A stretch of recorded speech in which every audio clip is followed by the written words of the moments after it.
大家好，欢迎来到厨房美食多。在看视频之前，请给我点个小爱心，您的鼓励是我进步的最大动力。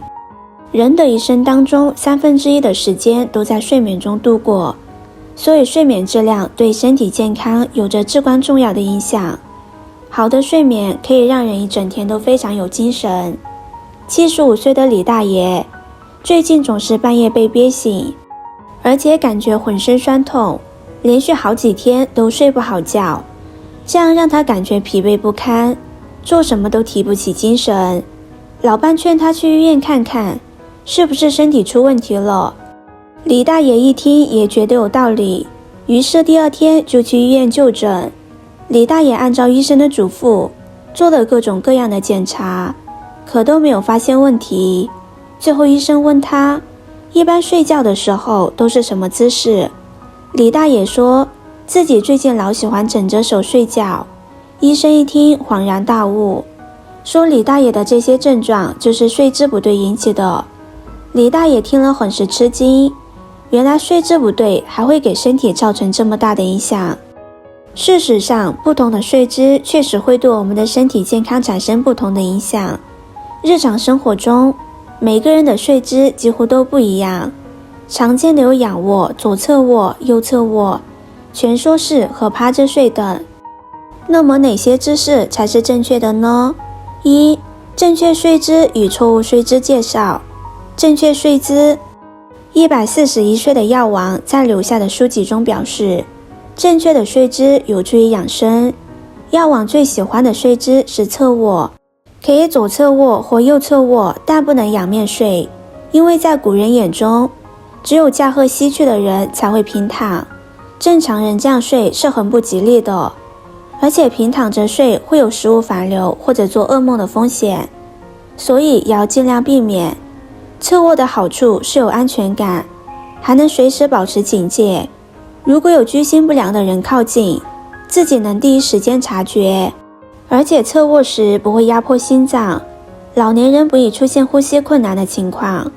如果腿脚不太方便，侧卧时可靠床边，起夜点灯都方便一些。那不良的睡姿有哪些呢？一、趴着睡，无论婴儿还是成年人都不建议采取这个睡姿。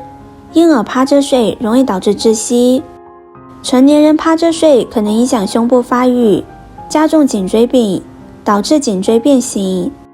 而且趴着睡不能让身体放松，反而觉得胸口压了一块大石头，容易在睡梦中憋醒。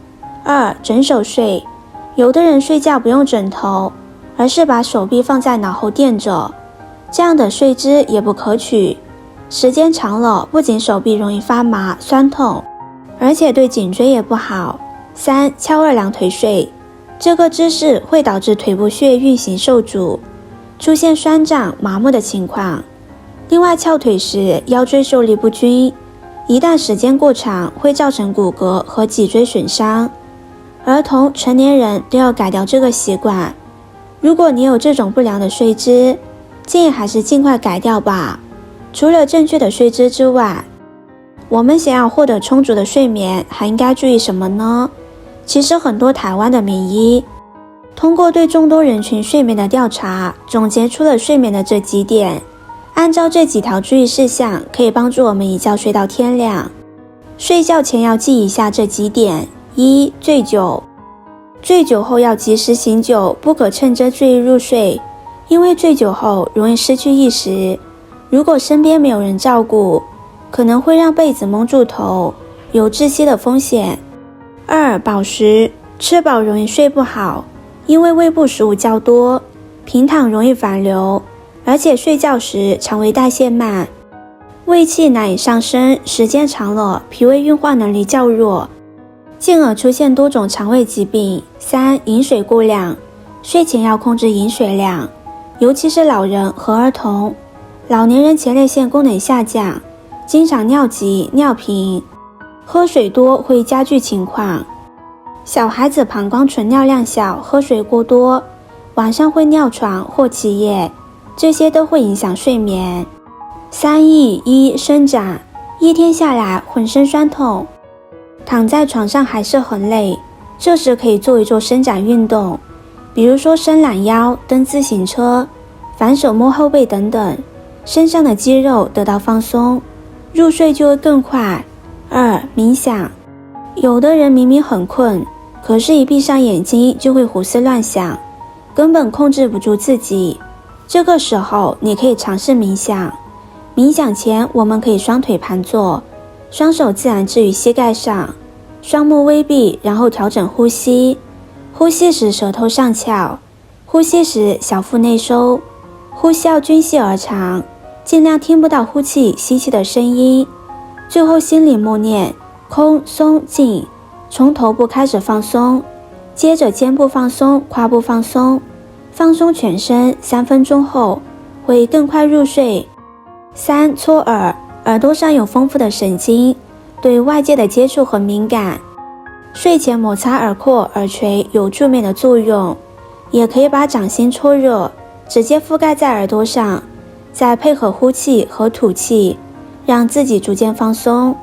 耳朵上的穴位对应五脏，常按摩有凝神、疏肝、健脾的作用，建议长期坚持。睡觉是我们每天都要做的事情，每天睡几个小时才是最佳的呢？很多人认为一天睡8个小时是最健康的，晚上7小时，中午1小时。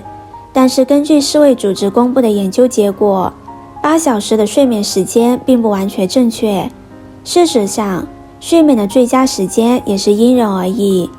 60岁之后的老人，平均每天睡5.5到7个小时最适合。对于上了年纪的老人，他们每天睡5-6个小时就可以维持机体正常运作。如果睡眠时间过长，就会导致浑身酸痛、头晕。30到60岁的成年人，这个年龄段的人每天睡7个小时最合适。30到60岁的成年人生活压力比较大，身上背负的担子也很重，所以必须保证充足的睡眠，还能提高工作效率。晚上11点到早上5点，这个时间段必须进入深度睡眠，这样才能进行第二天的活动。女性的休息时间可以比男性长半个小时。由此可见，8小时的睡眠时间并不适合所有人，要根据自己的实际年龄决定自己适合的睡眠时间。今天的视频就分享到这里了。视频看到这里了，麻烦各位哥哥姐姐动动小手给我点个赞吧。点击我的头像可以看到更多的美食视频。我是多多，我们下个视频见啦。